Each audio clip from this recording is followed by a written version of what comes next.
Hello guys and welcome to another episode of the comic verse. तो guys, super heroes और उनकी super powers काफ़ी interesting होती हैं, बट सुपर पावर्स के अलावा कई बार सुपर हीरोज को यहाँ तक कि सुपर विलन्स को भी कुछ पावरफुल वेपन्स की ज़रूरत पड़ती है। Not just ordinary weapons but weapons with other abilities like innovative technology and mystical powers. तो आज की इस वीडियो के अंदर मैं बात करने वाला हूँ ऐसे ही कुछ टॉप 10 पावरफुल वेपन्स के बारे में जो एग्जिस्ट करते हैं मार्वल सिनेमैटिक यूनिवर्स में। Number 10, ant man suit. अगर सिर्फ इस सूट के साइज शिफ्टिंग की एबिलिटी की वजह से इसे हम MCU के टॉप 10 वेपन्स की लिस्ट में रखें तो ये काफ़ी अजीब लगेगा, बट यहाँ समझने वाली बात ये है कि कैसे इसकी साइज शिफ्टिंग की एबिलिटी इसके यूज़र को इसे सिर्फ एक आउटफिट के बजाय एक वेपन की तरह यूज़ करने के लिए अलाउ करती है। ये सूट ओरिजिनली क्रिएट किया था हैंक पिम ने पिम पार्टिकल्स का यूज़ करके, जो कि इसके यूज़र को साइज शिफ्टिंग के साइड इफेक्ट से काफ़ी हद तक बचा लेता है। और हैंक पिम के अकॉर्डिंग इस सूट और इसके यूज़र के बीच एक सिम्बियोटिक नेचर क्रिएट हो जाता है। इसका मतलब ये कि हर कोई इस सूट को ठीक तरीके से यूज़ नहीं कर सकता। भले ही पिम पार्टिकल्स की मदद से इस सूट का यूज़र अपने साइज को काफ़ी ज़्यादा बड़ा भी कर सकता है और बहुत ज़्यादा श्रिंक भी, बट ज़्यादा टाइम के लिए श्रिंक हो जाने की वजह से यूज़र की बॉडी काफ़ी डैमेज भी हो सकती है। इस सूट के यूज़र के पास सुपर ह्यूमन स्ट्रेंथ और सुपर ह्यूमन ड्यूरेबिलिटी भी आ जाती है। इसी के साथ साथ ये सूट अपने यूज़र को इंसेक्ट से भी इंटरेक्ट करने में हेल्प करता है by using electromagnetic waves. Number 9, याका एरो। याका एरो एक विसल कंट्रोल्ड एरो है जो कि बनी है याका मेटल से। इसकी MCU में first appearance guardians of the Galaxy में हुई थी, जहाँ पर इसका यूज़र था योंडू। दिखने में ये एरो भले ही इतनी पावरफुल ना लगती हो, लेकिन ये मेटल्स को भी ऐसे चीर देती है जैसे JCB ज़मीन को। इसे यूज़ करने के लिए किसी कंट्रोलर या बटन्स की ज़रूरत नहीं है। ये काम करती है साउंड की वेरिंग फ्रीक्वेंसीज के ऊपर।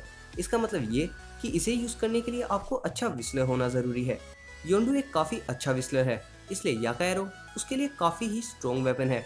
बट अगर कोई ऐसा कैरेक्टर इसे यूज़ करे जिसे ठीक से विस्लिंग ना आती हो तो उसके लिए ये सिर्फ एक मेटल की स्टिक ही होगी। Number 8, captain America's shield. अगर इस लिस्ट में हम मार्वल के मोस्ट आइकॉनिक वेपन्स की बात कर रहे होते तो शायद ये शील्ड नंबर 1 पोजीशन पर होती, बट क्योंकि यहाँ हम बात कर रहे हैं मोस्ट पावरफुल वेपन्स की, तो यहाँ कैप्टन की ये iconic shield number 8 position deserve करती है। इसकी फर्स्ट अपीयरेंस MCU में हुई थी captain America the first Avenger में, जहाँ ये शील्ड कैप्टन अमेरिका को दी थी हावर्ड स्टार्क ने। ये शील्ड भी उतनी ही फेमस है जितना कि कोई फेमस कैरेक्टर। भले ही एक शील्ड का मेन यूज प्रोटेक्शन के लिए होता है, बट कैप्टन ने इसे एक फ्रिस्बी के तौर पर यूज़ करके वेपन के तौर पर भी एक काफ़ी अच्छे तरीके से यूज़ किया है। भले ही ये शील्ड वाइब्रेनियम की बनी हुई थी, बट अवेंजर्स एंड गेम में जब थैनोस ने इस शील्ड को तोड़ा तो सभी फैंस काफ़ी ज़्यादा हैरान रह गए थे। सिंपली ये चीज़ इस बात को इंडिकेट कर रही है कि थैनोस कितना ज़्यादा पावरफुल था। Number 7, the book of Cagliostro. Definitely आपने इस बुक को इस लिस्ट के अंदर एक्सपेक्ट नहीं किया होगा, बट ये बुक एक काफ़ी स्ट्रॉन्ग वेपन की तरह सर्व कर चुकी है। As it being said, knowledge is power. ये फ्रेज इस बुक से ज़्यादा शायद ही किसी और चीज़ में फिट हो। ये बुक बिलोंग करती है एंशिएंट वन को, जो कि प्रोबेबली मार्वल सिनेमैटिक यूनिवर्स की सबसे ज़्यादा नॉलेजेबल पर्सन है। इस बुक में मार्वल यूनिवर्स के काफ़ी सारे मिस्टिकल आर्ट्स के सीक्रेट्स छुपे हुए हैं, जो कि बेसिकली मार्वल यूनिवर्स की एग्जिस्टेंस या कहें कि इसकी रियलिटी को बनाए रखने के लिए काफ़ी ज़्यादा ज़रूरी है। MCU में इसकी फर्स्ट अपीयरेंस हुई थी डॉक्टर स्ट्रेंज मूवी में, जहाँ काइसिलियस ने इसका यूज़ किया था एक ऐसे रिचुअल को परफॉर्म करने में जिसकी मदद से वो डोरमामू को डार्क डायमेंशन से समन कर सके। आगे चलकर डॉक्टर स्ट्रेंज ने भी इस बुक की मदद से मिस्टिकल आर्ट्स में एक काफ़ी अच्छी ग्रिप बनाई और टाइम स्टोन का यूज़ करना सीखा। बेसिकली इसी बुक की वजह से डॉक्टर स्ट्रेंज सोर्सरर सुप्रीम बन पाए। मे बी आपकी बुक्स आपको सोर्सरर सुप्रीम तो ना बना पाए, बट आपको काफ़ी नॉलेज ज़रूर देंगी। And as they say, knowledge is power. Number 6, iron man armours. Even without his armours, Tony Stark Avengers का एक काफ़ी इंपॉर्टेंट पार्ट है, बट अपने आर्मर्स के साथ वो एंटायर MCU की ही बैकबोन है, जिसने 2008 से ही MCU को एक काफ़ी अच्छी स्टार्टिंग प्रोवाइड कर दी थी। अपनी फर्स्ट सोलो मूवी से आयरन मैन के सूट्स की क्रिएशन के बाद से ही Tony Stark every possible improvement करता आया है अपने आर्मर्स के अंदर। अवेंजर्स एंड गेम में हमें देखने को मिला मार्क 85, यानी कि 2008 से 2023 तक की अपनी जर्नी के अंदर टोनी स्टार्क ने 85 सूट्स का फॉर्मेशन किया। इन सभी 85 सूट्स में आपका फेवरेट कौन सा है, मुझे कमेंट्स में ज़रूर बताना। MCU में टोनी स्टार्क के अलावा पेपर पोट्स और रोडी भी आयरन मैन आर्मर को पहन चुके हैं। ये आर्मर अपने यूज़र को सुपर ह्यूमन स्ट्रेंथ और ड्यूरेबिलिटी प्रोवाइड करता है। इसी के साथ flying ability, repulsors, missiles, unibeam और एडवांस लेजर सिस्टम्स भी इस सूट का एक काफ़ी इम्पोर्टेंट पार्ट है। इसी के साथ इस सूट का user nanite manipulation, medical suture spray और कूलेंट ब्लास्टर्स का भी यूज़ कर सकता है। Number 5, Chitauri sceptre. इसकी फर्स्ट अपीयरेंस हुई थी अवेंजर्स 1 में, जिसे सबसे पहले वील्ड किया था गॉड ऑफ मिसचीफ यानी कि लोकी ने। इसी की मदद से लोकी टेसरेक्ट को हासिल करके चित्तोरी आर्मी को अर्थ पर ला पाया। थैनोस से माइंड स्टोन मिलने के बाद लोकी ने उसे सेप्टर के साथ जोड़ लिया, क्योंकि इन्फिनिटी स्टोन्स की पूरी पावर्स को ऐसे ही किसी मामूली वेपन के साथ नहीं यूज़ किया जा सकता। ये प्रूव करता है कि चित्तोरी सेप्टर कितना ज़्यादा पावरफुल है। स्टोन की पावर्स को बिना अपने आप को कोई चोट पहुंचाए यूज़ करने के लिए लोकी ने सेप्टर का यूज़ किया। ये बात लोकी को इंटेलिजेंट और सेप्टर को एक काफ़ी स्ट्रॉन्ग वेपन प्रूव कर देती है। Number 4, storm breaker. Storm breaker को इस रैंक पर रखना एक काफ़ी कंट्रोवर्शियल डिसीजन है, क्योंकि इस रैंक के लिए म्योल्निर भी इक्वली वर्दी है। इसी के साथ साथ म्योल्निर आइकॉनिकली थोर के कैरेक्टर के साथ वैसे ही कनेक्टेड है जैसे कैप्टन अमेरिका के साथ उसकी शील्ड। पर क्योंकि अब एमसीयू की मेन टाइमलाइन के अंदर म्योल्निर को हेला ने डिस्ट्रॉय कर दिया है, इसलिए इस रैंक पर आता है स्टॉर्म ब्रेकर। एमसीयू में स्टॉर्म ब्रेकर की फर्स्ट अपीयरेंस हुई थी इन्फिनिटी वॉर में। स्टॉर्म ब्रेकर को फोर्ज करने के लिए थोर की हेल्प की थी एट्री, ग्रूट और रॉकेट ने। स्टॉर्म ब्रेकर को फोर्ज किया गया था एक डाइंग स्टार्ट के हार्ट में। नंबर 3, गंगनेर। अगर आपको लगता है कि एस्गार्डियंस में थोर के पास ही सबसे ज़्यादा पावरफुल वेपन्स हैं, then wait for his dad, जिसके अपने वॉल्ट के अंदर काफ़ी सारे पावरफुल वेपन्स रखे हुए हैं। ऐसे ही कुछ वेपन्स में से एक है गंगनेर। इसे भले ही एमसीयू में हमने ज़्यादा नहीं देखा हो, बट स्टिल इस वेपन में काफ़ी सारी एस्ट्रोनॉमिकल और मैजिकल पावर्स हैं।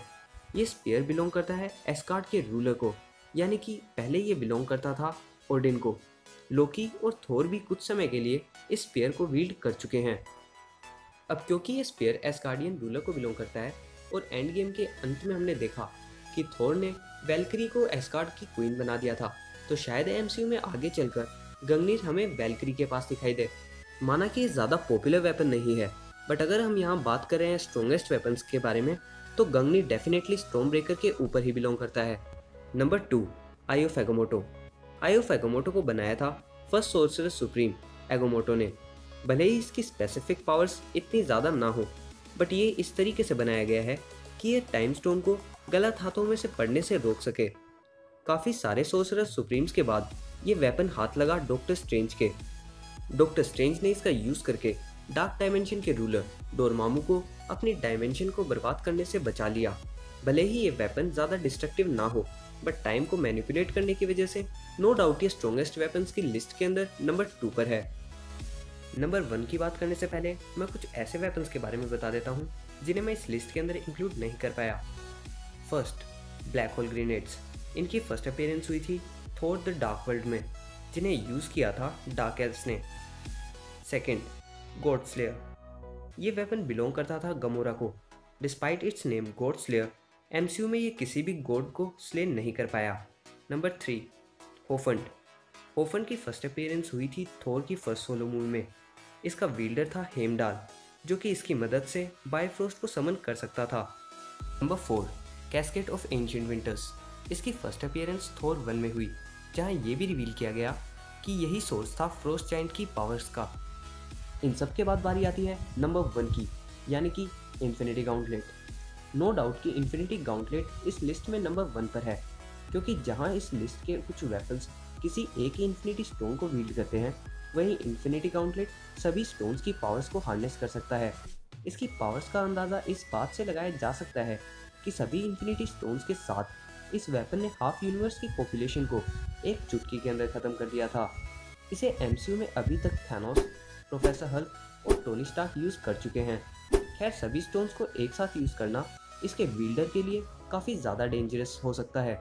जहां थैनोस और हल्क ने इसे यूज़ करके अपनी बॉडी को बहुत बुरी तरीके से डैमेज कर लिया था, वहीं थैनोस और उसकी आर्मी को हराने के लिए टोनी स्टार्क ने इस गाउंटलेट का यूज़ करके अपने आप को ही सेक्रीफाइस कर दिया। Well I guess infinity gauntlet से स्ट्रॉन्ग वेपन के बारे में मुझे तो नहीं पता, बट अगर आपको पता हो तो कमेंट्स में मुझे ज़रूर बताना, और साथ ही आप अपनी टॉप 10 स्ट्रॉन्गेस्ट वेपन्स की लिस्ट भी हमारे साथ कमेंट्स में ज़रूर शेयर करना। तो गाइस, द कॉमिक वर्स की तरफ से स्पाइडरमैन फार फ्रॉम होम की टिकट्स के गिव अवे के अंदर पार्टिसिपेट करने के लिए इस वीडियो को लाइक और चैनल को सब्सक्राइब करके नीचे फर्स्ट कमेंट के अंदर दी हुई लिंक के ऊपर विजिट करें। तो गाइस मैं मिलता हूँ आपसे ऐसी किसी वीडियो में, तब तक के लिए good bye and keep watching the comic verse, because here at the comic verse we don't just love super heroes, we live them.